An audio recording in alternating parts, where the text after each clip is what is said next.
मैं नूरीन फातिमा शिफा रहमान की वाइफ हूँ।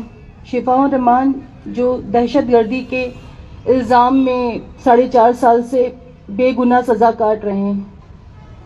दहशतगर्दी सुनने में जितना छोटा अल्फाज है, लेकिन जिस पर पड़ता है और जिस पर लगता है उसकी हकीकत सिर्फ उसको पता है।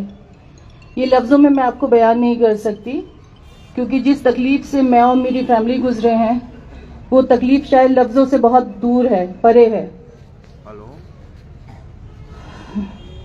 Hello hello. मैं पिछले 4.5 साल से अपने 2 बच्चों के साथ गली नंबर 7 में गफ्फार मंजिल में अकेली रह रही हूँ। कहने को तो यूं सब अपने हैं, लेकिन सब पराए हैं, क्योंकि जब रात का अंधेरा छाता है तो उसमें मैं तन्हा होती हूँ। और आई एम सॉरी,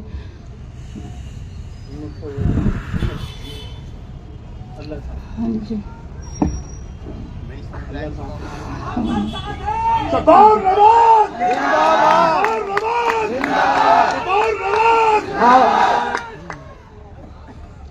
तो कहने का मतलब यह है कि मुझे ये सब दिखाकर आपको इमोशनली ब्लैकमेल नहीं करना है, क्योंकि मुझे इतना तो यकीन है कि आप लोग मेरी परेशानी को समझ रहे होंगे।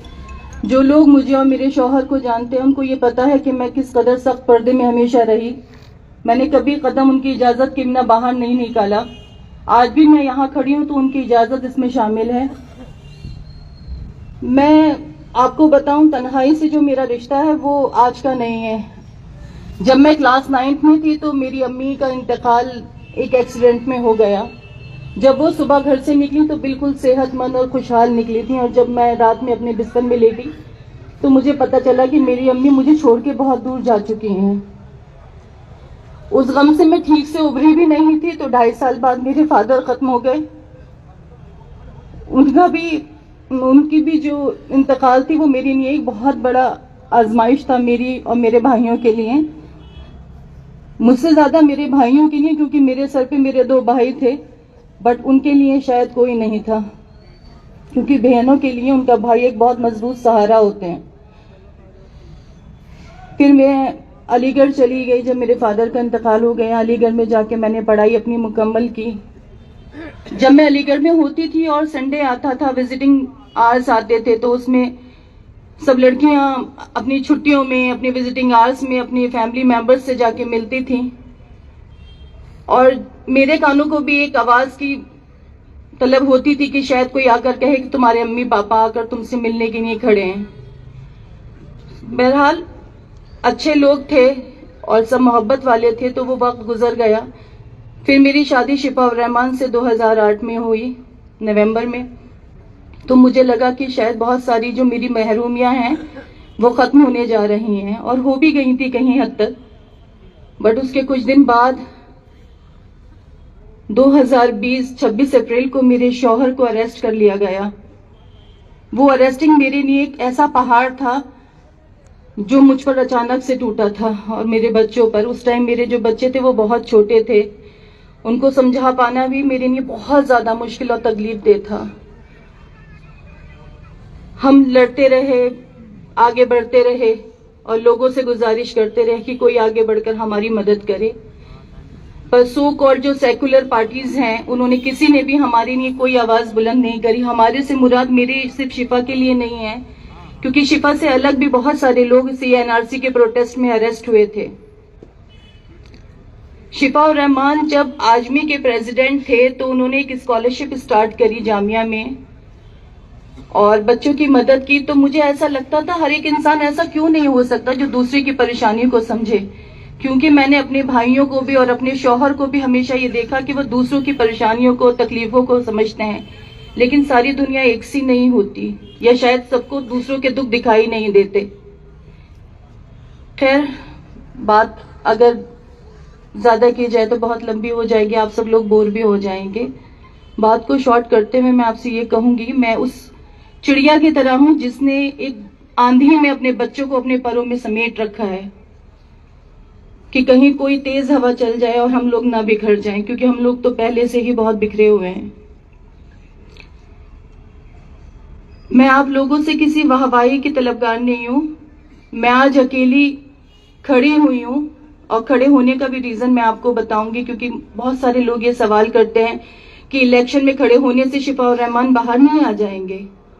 बिल्कुल सही बात है, इलेक्शन में खड़े होने से शिफा और रहमान बाहर नहीं आ जाएंगे, लेकिन कम से कम उन लोगों को पता तो चलेगा जो शिफा और रहमान को भूल चुके हैं, जिनको उनका नाम तक याद नहीं रहा, जो एक ट्वीट करने से डरते हैं और एक पोस्ट लगाने से डरते हैं।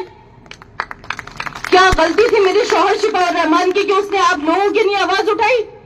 आज क्या होता अगर CA/NRC का जो हमारे ऊपर लागू होने जा रहा था वो लागू हो जाता? आप में से जाने कितने लोग अपने अपने पेपर्स तैयार करने में लगे हुए होते। मेरा शौहर 4.5 साल से जेल में पड़ा है और किसी को इस बात का एहसास नहीं कि किसी की रात की नींद हराम नहीं होती इस चीज को सोच के कि मैं तन्हा अपने बच्चों के साथ रह रही हूँ।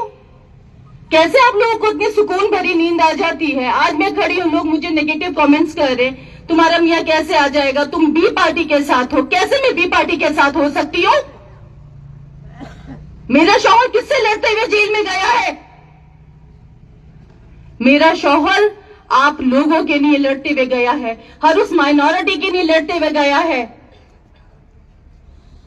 जिनके खिलाफ वो अंधा कानून लागू करने जा रहे थे। अगर वो लागू हो जाता, आप ये सोचिए, बद से बदतर हालात हो जाते।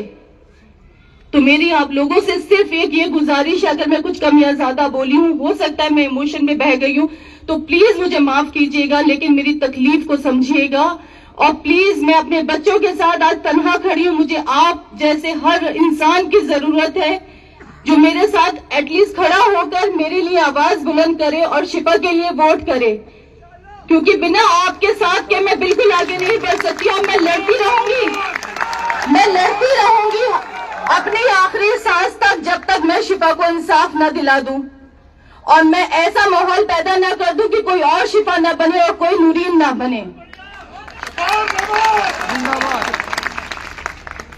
प्लीज आप लोग मेरे लिए, क्योंकि मैं बिल्कुल नॉन पॉलिटिकल लेडी हूँ, मेरा कोई ग्राउंड नहीं रहा है, पॉलिटिक्स से मेरा कोई वास्ता नहीं रहा, मैं एक हाउसवाइफ हूँ। मैं आज अगर यहाँ निकली हूँ तो प्लीज मेरे भाइयों, मेरी बहनों, मेरी इस मजबूरी को आप लोग समझो, इसको आप क्रिटिसाइज मत करो या फॉर ग्रांटेड मत लो उस चीज को कि हाँ खड़ी हुई है, कोई बात नहीं, लाखों लोग खड़े होते हैं, लेकिन आप मेरे पीछे की जो मजबूरी है उस चीज को प्लीज समझिए, मेरी उस मजबूरी को समझिए जिस चीज के लिए मैं यहाँ आज आपके सामने यहाँ खड़ी हुई हूँ।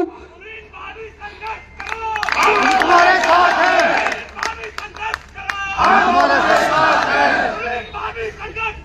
हमारे साथ, क्योंकि मैंने कहीं से कहीं तक ही नहीं सोचा था कि मैं इतने लोगों को फेस करूंगी, और मैं रोना भी नहीं चाहती, क्योंकि जब तक मैं खुद मजबूत नहीं रहूंगी तो मैं आपको क्या मजबूती दूंगी। हम सबको मजबूत बनना है, बेखौफ होके वोट करना है। आप प्लीज ये मत सोचिए कि हम लोग वोट काटने खड़े हुए हैं, हमारा सिर्फ एक इंटेंशन है, नजर वजह है खड़े होने की कि आप लोग याद रखें मेरे शौहर को।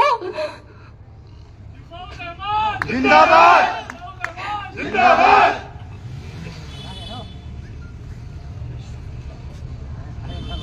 सॉरी, बस संघर्ष करो,